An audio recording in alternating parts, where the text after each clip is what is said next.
Aujourd'hui, on va parler du programme complètement frappadingue de Kamala Harris.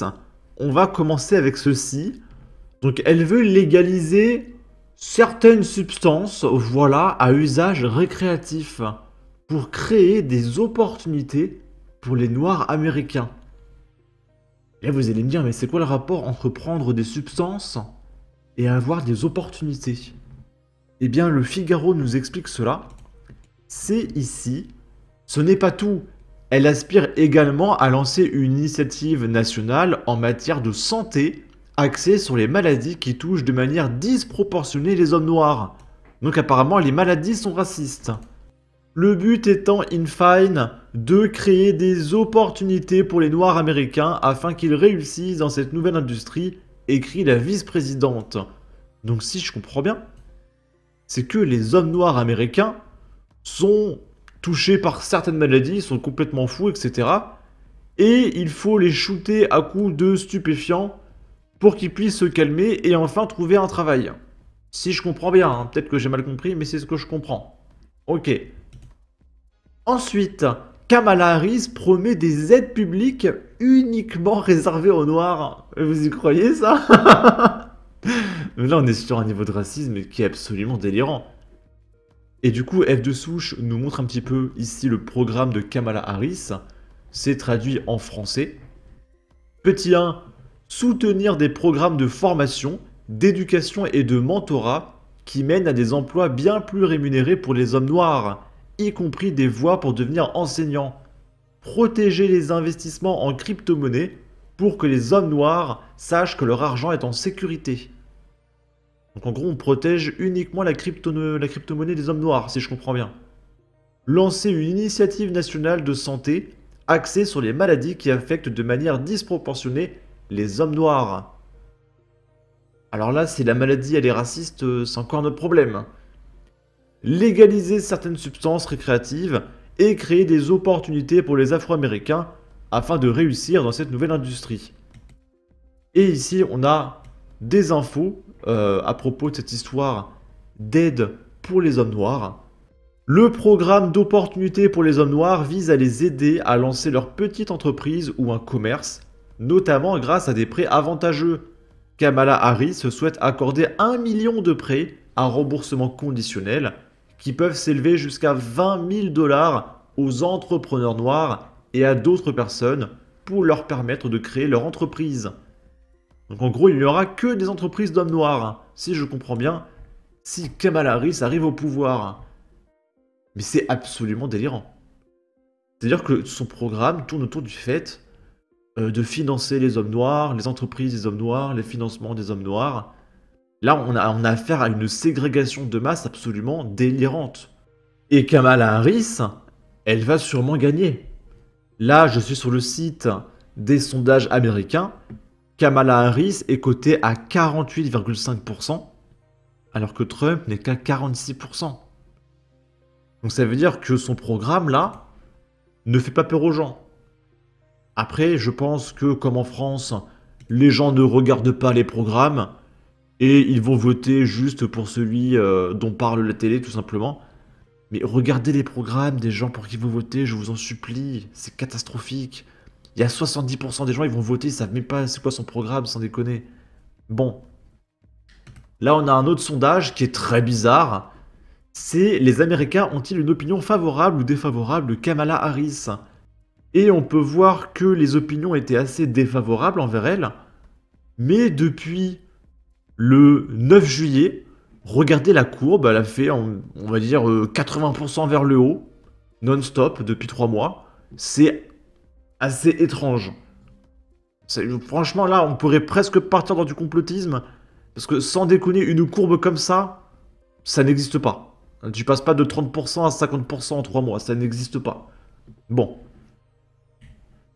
Là, on a des stats. Je suis d'accord avec Vivia Posta, l'excuse de la pauvreté chez les délinquants et criminels étrangers ou issus de l'immigration doit cesser. Des Asiatiques arrivent en France et ont des enfants. Les parents ne parlent pas forcément français et vivent pour certains dans un contexte socio-économique difficile. Pour ce qui est des études, les Asiatiques réussissent haut la main, dépassant la moyenne des Français. Les Africains échouent haut la main. Ce sont des moyennes. La réussite malgré les facteurs socio-économiques pour les Asiatiques, l'échec à cause des facteurs socio-économiques pour les Africains. Le modèle asiatique détruit absolument toute la culture de l'excuse, particulièrement appréciée par les gauchistes paternalistes. Ah, ce fameux déterminisme. Et celle qui partage les stats qu'on va voir, elle s'appelle Lorraine, et elle a créé un groupe qui s'appelle les Asiatiques à droite. Et à la base, elle avait fait ça un petit peu pour rire, pour tester comme ça. Parce que cette fille n'était connue de personne, hein. Elle a juste lancé un groupe comme ça. Et son groupe a récupéré genre 5000 abonnés en 2 jours. C'était absolument délirant. Et là, son groupe a été créé maintenant, je sais pas, il y a à peine 1 mois. Et elle est déjà suivie par Maguelia, un Français lambda perdu au Wokistan, tous les mecs de Twitter, là de droite. Et elle a quasiment 10 000 abonnés. Alors que son compte est très récent. Et le but de ce groupe Twitter, c'était de montrer que les Asiatiques qui vivent en situation de précarité arrivent très bien à réussir dans la vie en France, pour débunk un petit peu les gauchistes. Parce que les Asiatiques n'ont vraiment pas, dans leur culture, cette idée de se victimiser pour avancer dans la société. Ils aiment pas ça. Et du coup, il y a beaucoup d'Asiatiques à droite qui commencent à prendre la parole et rejoindre le camp de droite. Du coup, les stats sont là. Proportion d'élèves en précarité socio-économique selon le pays de naissance des parents. Et on peut voir que les gens en situation de difficulté financière sont carrément ultra majoritairement les Africains, les Maghrébins, même si c'est un peu la même chose, et les Asiatiques. Ok, carrément, quasiment 40% d'entre eux sont en difficulté financière. Alors que les Français, ce n'est que 17%. Et pour une raison que j'ignore, il y a le Portugal. Puisqu'ils ont fait les Portugais, pourquoi ils sont là? Ok.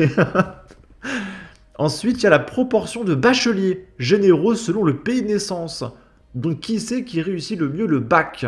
Et encore une fois, il y a le Portugal. Pourquoi? Donc les Français, il y a un Français sur 2 qui arrive à avoir le bac. Les Maghrébins, c'est une personne sur 3. Et les Africains, c'est une personne sur 5. Alors que les Asiatiques, c'est 6 personnes sur 10. Alors que pourtant, les Asiatiques sont dans une situation de difficulté financière équivalente aux Maghrébins et aux Africains. Alors pourquoi ils réussissent 3 fois mieux leur bac? Je ne sais pas. Peut-être qu'il y en a qui se victimisent un peu trop plutôt que de travailler, pendant qu'il y en a qui travaillent. Je ne sais pas. Là, c'est la proportion d'élèves scolarisés en éducation prioritaire selon le pays de naissance des parents. Donc, les élèves qui sont pris en charge de façon conséquente par le système scolaire pour essayer de les pousser vers le haut parce qu'ils ont trop de difficultés, etc. On peut voir que les Africains sont ultra portés par le système, suivis des Maghrébins, 47%, et enfin des Asiatiques, 40%. Donc Maghrébins et Asiatiques, c'est plus ou moins pareil. Et encore une fois, pourtant, les Asiatiques s'en sortent très très bien. Proportion d'élèves n'obtenant aucun diplôme selon le pays de naissance des parents. Donc qui c'est qui n'arrive pas à avoir ces diplômes?